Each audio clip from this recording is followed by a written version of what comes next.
요한복음 6장의 주제를 한 단어로 표현하면 바로 떡이라고 할 수 있습니다.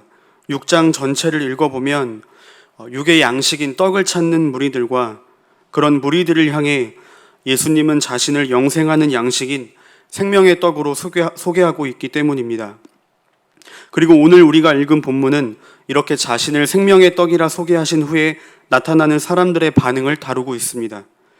그래서 오늘 본문을 좀 더 깊이 있게 이해하기 위해서는 6장 전체의 맥락을 먼저 이해하면서 본문을 살펴봐야 하는데요. 6장의 내용을 간략하게 제가 설명을 드리자면, 예수님이 병자들을 고치시는 표적을 보고서 많은 사람들이 무리를 지어 예수님 앞으로 모여들었습니다. 그리고 그 무리들에게 예수님은 우리가 잘 알고 있는 오병이어의 기적을 베푸십니다. 많은 사람들에게 하늘로부터 공급되는 떡을 먹게 한 이 오병이어의 기적은 무리들의 조상들이 출애굽 시대의 광야에서 모세를 통해 하나님으로부터 공급받았던 그 만나를 떠올리게 했습니다. 그래서 그들은 예수님을 모세와 같은 위대한 민족의 지도자가 다시 출현한 것으로 착각했습니다. 사람들은 예수님을 억지로 붙들어 왕으로 삼고자 했고, 그런 그들의 의도를 아신 주님은 혼자 산으로 떠나셨습니다. 그 후에 다시 가버나움 회당으로 오셔서 수많은 무리들과 제자들에게 자신을 생명의 떡이라 소개하십니다. 그러나 무리들이 산으로 도망을 갔던 예수님이 도대체 어디에 계신지 수소문을 해서 그 끝에 가버나움 회당으로 다시 모인 다른 이유가 있었습니다. 그 이유에 대해서 6장 26절에서 예수님은 이렇게 지적하십니다. 우리 같이 한번 26절을 읽어볼까요? 내가 진실로 진실로 너희에게 이르노니 너희가 나를 찾은 것은 표적을 본 까닭이 아니요 떡을 먹고 배부른 까닭이라. 그들이 여기저기 예수님을 찾아다니며 배를 타고 가버나움까지 건너와 쫓아온 이유는 예수님이 좋아서도 아니었고, 예수님이 전하시는 그 말씀에 은혜를 받아서도 아니었고, 단지 떡을 먹고 배불렀기 때문이었습니다. 그러니까 육의 양식인 떡을 얻기 위해 자기 앞에 모인 수많은 무리들을 향해서 예수님은 지금 너희들에게 줄 떡은 너희들이 그토록 원하는 그 육의 양식이 아니라 영원한 생명의 떡인데, 그 생명의 떡이 바로 자신임을 전하셨던 것이죠. 모세가 준 떡, 그 만나를 먹고도 다시 배가 고팠고, 또 결국 그 만나를 먹었던 그들도 죽었지만, 그러나 하늘에서 내려온 참떡인 나는 생명의 떡이기에 결코 배고프지도 않고 영원히 목마르지도 않을 것이다 라는 이 말씀을 전하셨습니다. 그러나 예수님의 이 설교를 듣고 많은 사람들은 수군거리기 시작했습니다. 41절과 42절에 자세히 나타나 있는데요. 우리 같이 한번 41절과 42절을 읽어보겠습니다. 자기가 하늘에서 내려온 떡이라 하심으로 유대인들이 예수에 대하여 수군거려 이르되 이는 요셉의 아들 예수가 아니냐, 그 부모를 우리가 아는데 자기가 지금 어찌하여 하늘에서 내려왔다 하느냐. 아니, 지금 자기가 하늘에서 내려왔다는 거야 뭐야? 뭐 말도 안 되는 소리를 하는 거야. 자기 아버지가 요셉이고 어머니가 마리아인 걸 우리가 뻔히 알고 있는데 어디서 지금 사기를 쳐? 이런 식으로 유대인들이 수군거렸다는 것이죠. 무리들이 예수님을 향해 보는 시선이 곱지 않고 분위기가 점점 냉랭해졌는데도 예수님은 아랑곳하지 않고 이어서 더 충격적인 말씀을 하십니다. 내가 생명의 떡인데, 내가 줄 이 생명의 떡이 바로 내 살이다. 나의 살을 먹지 않고 나의 피를 마시지 않으면 너희에게 영원한 생명이라는 것은 없다. 예수님의 이 충격적인 발언은 무리들에겐 실언이었고, 또 고민하고 번뇌하던 사람들에게는 결정타였습니다. 66절을 한번 같이 읽어볼까요? 그때부터 그의 제자 중에서 많은 사람이 떠나가고 다시 그와 함께 다니지 아니하더라. 내가 생명의 떡인데, 내가 너희에게 줄 생명의 떡은 나의 살이다.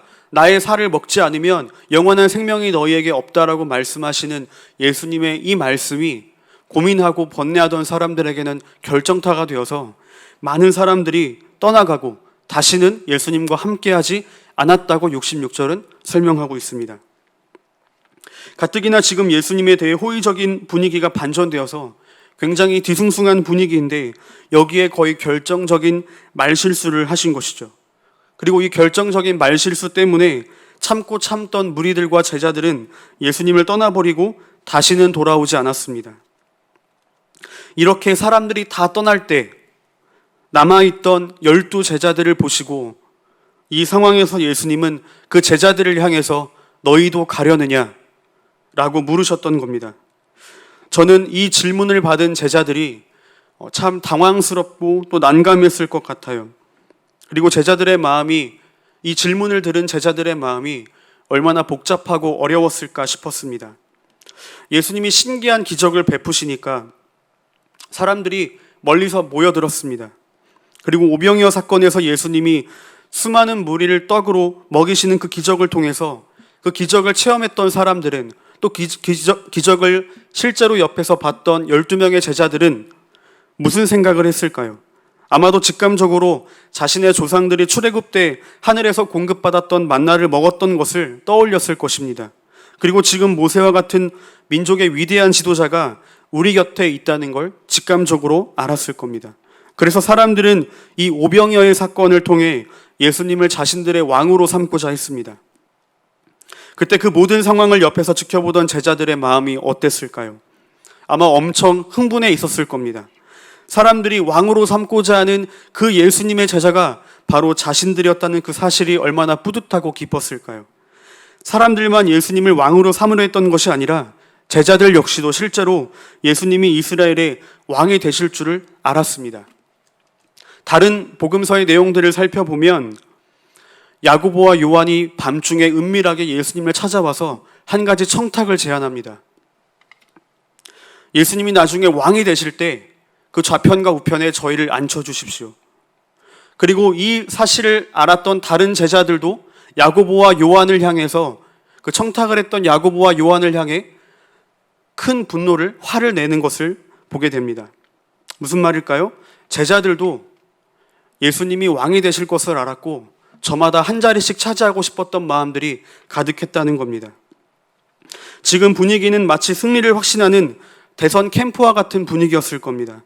그런데 예수님이 영생에 대한 말씀을 하시니까 그렇게 예수님에게 호의적이던, 또 박수를 보내던 무리와 제자들이 하나둘씩 떠나갔습니다. 그리고 이제 모두가 떠나가고 예수님 곁에는 12 제자만 남았습니다. 이때 제자들의 심정이 어땠을까요? 사람들이 예수님에게로 몰려들 때는 자신들이 뭐라도 된 것 같고 자신들의 안목이 좋아서 왕이 될 것 같은 사람을 잘 선택했고 드디어 내 인생에도 이런 날이 오는구나 싶었을 텐데 갑자기 사람들이 떠나가는 겁니다. 뒤도 돌아보지 않고 실망한 기색으로 수군거리며 또는 조롱하며 떠나갑니다. 마치 대선 지지율 1위를 달리던 후보가 갑자기 어떤 심각한 말실수로 인해서 모든 국민이 등을 돌리고 지지율이 곤두박질 쳤을 때 그 대선 캠프에서 후보를 돕던 사람들의 심정이 어땠을까 생각하면 아마 이와 비슷하지 않을까 생각하게 되는 것이죠. 그런 참담한 심정이던 제자들에게 예수님은 지금 이 한 가지 질문을 던지시는 겁니다. 너희도 가려느냐? 그때 베드로가 놀라운 고백을 합니다. 68절에서 베드로는 이렇게 고백합니다. 주여, 영생의 말씀이 주께 있사오니 우리가 누구에게로 가오리이까? 주여, 영생의 말씀이 주께 있사오니 우리가 누구에게로 가오리이까? 베드로는 지금 예수님에 대해 정확한 확신이 없이는 절대로 할 수 없는 놀라운 고백을 예수님에게 하고 있는 겁니다. 사람들이 다 떠나면 보통 우리 같으면 드는 생각이 무엇일까요? 여기가 아닌가 보다. 번제수가 틀렸나 보다. 타이밍을 보니까 지금 같이 나가지 않으면, 사람들이 떠나갈 때 나도 거기에 함께 포함되어 나가지 않으면 나중에 나가고 싶어도 애매해져서 못 나갈 수 있다. 인생은 타이밍이다. 아마 그런 마음을 가졌을 텐데, 그러나 베드로는 조금도 그런 상황에 흔들림이 없이 영생의 말씀이 주께 있사오니 우리가 누구에게로 가겠습니까? 라는 대단한 고백을 했던 것입니다. 비록 사람들이 예수님에게 기대했던 것이 오히려 실망으로 바뀌고, 그래서 주님을 따르겠다던 그 사람들이 다 주님에게 등을 돌리며 욕을 하고 떠나갈지라도 베드로는 영생이 결국 누구에게서 오는지를 정확하게 알고 확신을 가졌던 사람이었던 것이죠. 그러나 이런 베드로와는 달리 너무 대조되는 한 사람이 오늘 본문 뒤에 70절과 71절에 언급되고 있습니다. 바로 가룟 유다인데요. 가룟 유다는 오병이어 기적 이후에 벌어지는 일들을 보면서 아마도 예수님에 대한 가지고 있던 자신의 환상이 깨졌던 것 같습니다. 유다가 예수님을 따랐던 것은 예수님을 메시아라고 생각했기 때문입니다. 그러나 유다가 기대했던 그 메시아는 정치적 메시아였습니다. 이스라엘을 로마로부터 해방시키고 강대국이 되어서 옛날 솔로몬 제국의 영광을 재현할 메시아로 예수님을 생각했던 것이죠. 그러니까 가룟 유다는 지금 사람들이 예수님에게로 몰려들 때, 그리고 그 사람들이 예수님을 왕으로 삼으려고 할 때 얼마나 기뻤을까요? 얼마나 신이 났겠습니까? 어쩌면 유다는 애국자였는지도 모릅니다. 민족의 해방과 번영을 위해서 예수님을 반드시 왕위에 올려놓아야 한다는 나름의 사명감을 가지고 예수님 옆에서 제자의 신분으로 있었던 것인지도 모르겠습니다. 그러나 그런 자신의 기대와는 다른 예수님의 행보와 말실수를 보면서, 그리고 그런 예수님을 보고 자신과 똑같이 실망하며 돌아서서 예수님을 떠나는 사람들을 바라보면서 아마도 유다는 엄청난 좌절과 절망감에 휩싸였을지도 모릅니다. 그토록 기대했던 메시아, 이번에는 이분이 진짜 기다리던 메시아라고 생각을 했는데 오병이어 기적을 보면서, 그리고 사람들의 반응이 뜨거운 것을 보면서 그때에는 가룟 유다가 생각하기에 드디어 분위기가 잡히는구나. 이제 주님이 몇 번만 더 이런 기적을 베푸시면, 몇 번만 더 병자들을 고치시고 몇 번만 더 많은 사람들에게 만나를 떠올리게 할 기적들을 베푸시면 온 나라의 모든 민심이 예수님에게 모아지는 것은 시간 문제겠구나 라는 생각이었을 겁니다. 이제 거의 다 왔다고 생각을 했는데, 그런데 자꾸 예수님은 중요한 순간에 결정적인 말실수를 하시는 겁니다. 내 살을 먹어라, 내 피를 마셔라. 가룟 유다가 생각할 때는 지금 그렇게 말씀하시면 사람들이 별로 안 좋아할 것 같은데, 예수님은 자꾸 왜 그런 이상한 말을 해서 사람들에게 실망감만 안겨줄까? 사람들이 듣기 싫어하고 이해하기도 어려워하는 그런 말씀을 하지 말고, 지금은 대세가 넘어왔기 때문에, 분위기가 잡혔기 때문에 전처럼 하던 대로 몇 번만 더 기적을 보여주시면 쉽게 갈 수 있는 길을 왜 자꾸 쓸데없는 말을 해서 상황을 어렵게 하고 꼬이게 할까? 아마 화가 많이 났을 겁니다. 그때부터 가룟 유다의 마음은 예수님으로부터 멀어지기 시작했습니다. 오병이어 기적을 일으켜서 사람들이 예수님을 왕으로 삼으려 했을 때 예수님은 그냥 그걸 받아주기만 하면 되는데, 못 이기는 척 사람들의 등에 떠밀려서 당신들이 그토록 원하니까 나는 마음이 없지만 그러나 당신들의 뜻이라면 내가 한번 해보겠다고 그렇게 그냥 못 이기는 척 했으면 됐을 텐데, 오히려 무리를 떠나 산으로 도망을 가고 겨우 사람들이 다시 모였는데 또다시 이상한 소리를 해서 사람들이 떠나갈 때 이 가룟 유다의 마음에 예수님에 대한 의심이 싹트기 시작했던 겁니다. 저는 지난 몇 주 동안 너희도 가려느냐, 이 한 가지 질문이 계속 저의 머리를 떠나지 않고 맴돌았습니다. 너희도 가려느냐. 제 귓가와 머릿속을 몇 주를 맴돌았던 이 이유는 이 질문이 너무나 슬프게도 느껴졌기 때문입니다. 그리고 꼭 저에게 하시는 질문 같았기 때문입니다. 자신들에게 모여들던 사람들이 다 떠나가고 이제 옆에 남은 제자들에게 예수님은 초라한 모습으로 너희도 저 사람들처럼 떠나고 싶니? 제자들을 향해 눈물을 흘리시며 너희마저도 내 곁을 떠나가는 거냐며 말씀하시는 것 같아서 예수님의 이 질문이 참으로 외롭고 너무 고독하게 느껴졌습니다. 너희마저 떠나가면 이제 나는 정말 혼자구나. 여러분, 우리가 진짜 외롭다고 느끼는 때가 언제인가요? 힘들고 어려운 순간 내 옆에 아무도 없을 때입니다. 가뜩이나 힘들고 어려운 일 때문에 죽겠는데 그때 믿었던 사람마저 나를 떠나고, 그래서 내 옆에 아무도 없다고 느껴질 때, 주위에 사람들은 많지만 아무도 의지할 대상도 믿을 사람도 기댈 곳도 없다고 느껴질 때, 세상 한가운데 혼자라고 생각이 될 때 우리는 지독한 외로움을 느끼는 거죠. 지금 예수님이 그런 지독한 고독과 외로움에 사무친 그 질문을 제자들에게 하고 있는 것 같다는 생각이 되었습니다. 너희마저도 떠날 거냐고, 정말 너희마저도 나를 버리고 갈 거냐고 그렇게 질문하시는 것 같았습니다. 그런데 이 말씀을 계속 몇 주를 묵상하면서 되짚어보고 곱씹어 보니까 너희도 가려느냐라는 예수님의 이 질문이 조금씩 다르게 다가오기 시작했습니다. 정말 예수님이 외롭고 고독해서 제자들의 옷자락을 붙잡는 심정으로 질문을 하신 게 아니라는 생각이 들었습니다. 예수님이 자신이 혼자가 될까봐, 이제 정말 내 곁에 아무도 없다는 그 인간적인 외로움과 고독 때문에 제자들에게 떠나지 말아달라고 간곡하게 부탁해서 이 질문을 하시는 것이 아니라는 생각이 들었습니다. 한참을 묵상하던 중에 제가 내린 결론은 이렇습니다. 천국과 지옥이라는 이 갈림길에서 영원한 생명이 있는 천국의 문턱까지 왔었는데 다시 지옥을 향해 돌아가는 그 영혼들을 바라보는 예수님의 심정이 아니었을까, 예수님의 질문이 아니었을까 생각이 되었습니다. 영생의 말씀을 전했는데,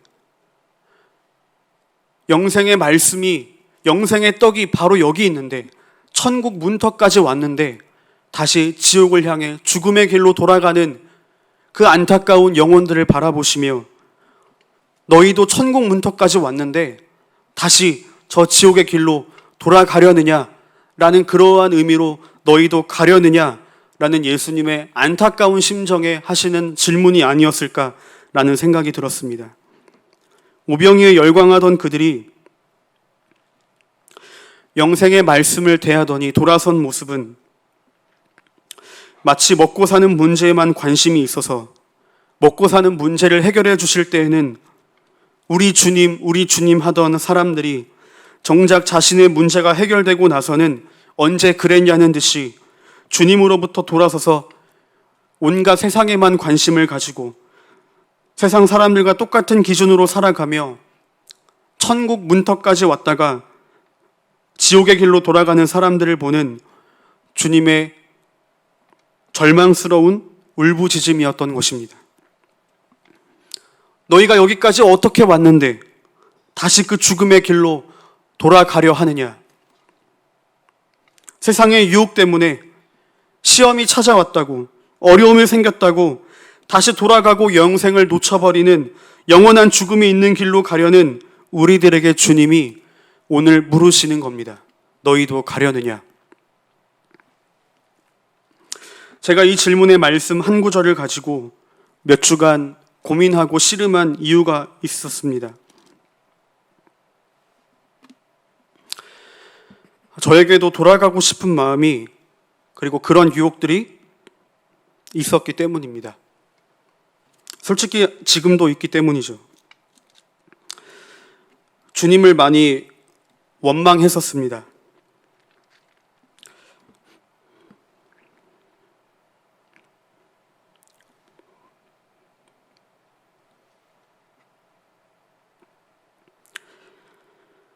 주님을 사랑한다고 말하면서도 실은 주님을 미워했습니다.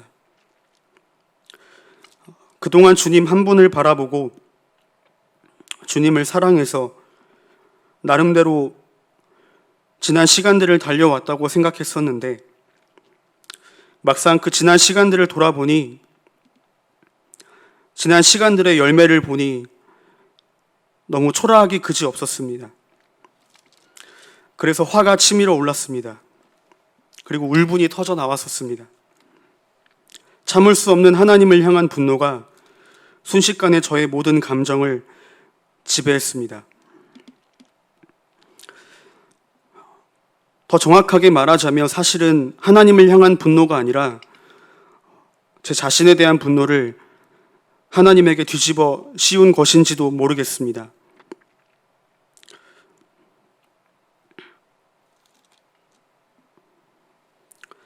처음 하나님 앞에서 신앙을 하겠다고 기도했을 때 마태복음 4장 19절의 말씀을 붙잡고 신학교를 갔습니다.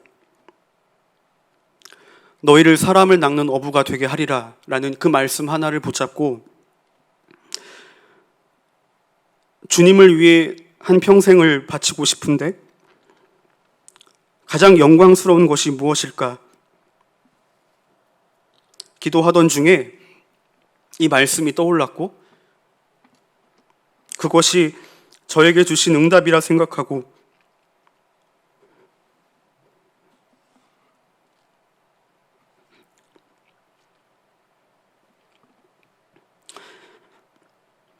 지금까지 앞만 보고 달려왔는데 뒤를 돌아보니 내가 정말 사람을 살리고 있는 일들을 하고 있었을까? 그 질문에 너무나 초라해지는 제 자신을 발견하게 되었습니다. 사람을 살리기 위해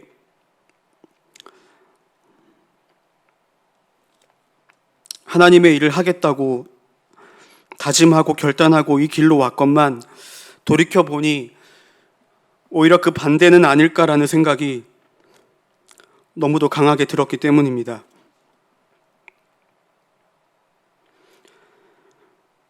그래서 지난 몇 주 동안 하나님 앞에 참 많은 기도의 시간을 가졌습니다. 하나님, 제가 사람을 살리기 위해 서원을 하고 이 길을 걸어왔는데 지난 시간들을 돌아보니 사람을 살리는 것이 아니라 오히려 그 반대라면 하나님, 제가 더 이상 이 길을 가는 것이 저에게 그리고 하나님께 무슨 유익이 있겠습니까? 라는 그런 기도였던 것 같아요. 그런데 기도를 할 때마다 자꾸 이 말씀 한 구절이 떠올랐습니다. 너희도 가려느냐? 사실은 이 말씀을 묵상하기 시작한 것은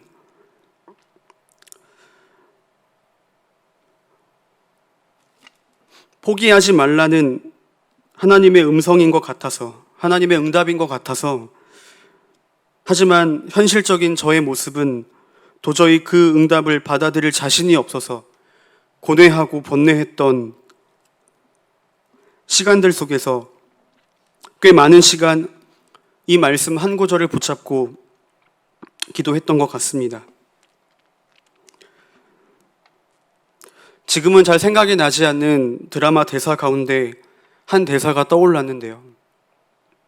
꼭 저의 지금의 마음을 표현해주고 있는 것 같은 대사여서 계속 그 대사를 곱씹으며 하나님께 기도했던 것 같습니다. 내 손에 흙이 묻어 있는데 넘어져 있는 사람들의 손은 깨끗한데 내가 그 넘어져 있는 사람들의 손을 잡아줄 자격이 될까? 라는 이 한 드라마의 대사가 꼭 저의 마음을 대변하는 것 같았습니다.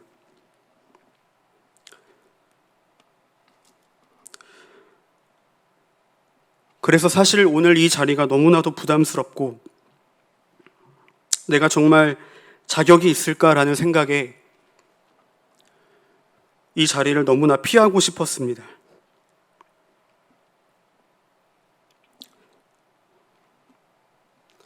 아프다고 할까? 차라리 교통사고라도 났으면 좋겠다. 갑자기 쓰러졌으면 좋겠다. 그런 인간적인 마음이 들 정도로 이 자리가 너무나도 부담스러웠습니다.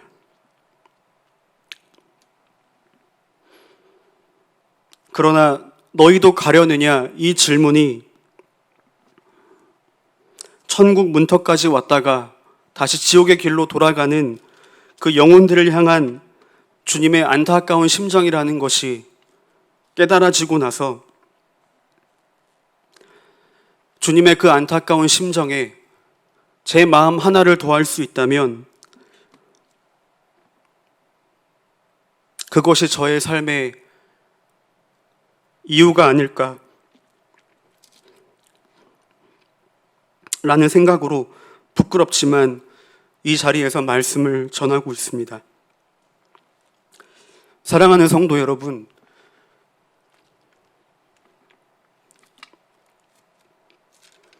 혹시 살 소망이 끊어지고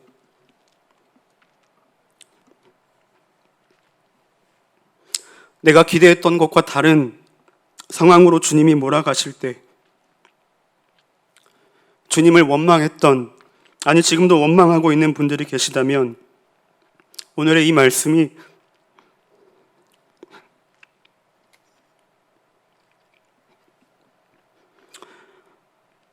여러분들에게 소망이 되기를 원합니다. 주여, 영생의 말씀이 주께 있사오니 우리가 누구에게로 가오리이까? 이 고백이 저와 여러분의 삶에 끊이지 않기를 이 시간 간절히 소망합니다. 우리 그런 마음을 가지고 우리 찬양하고 기도하는 시간 갖도록 하겠습니다.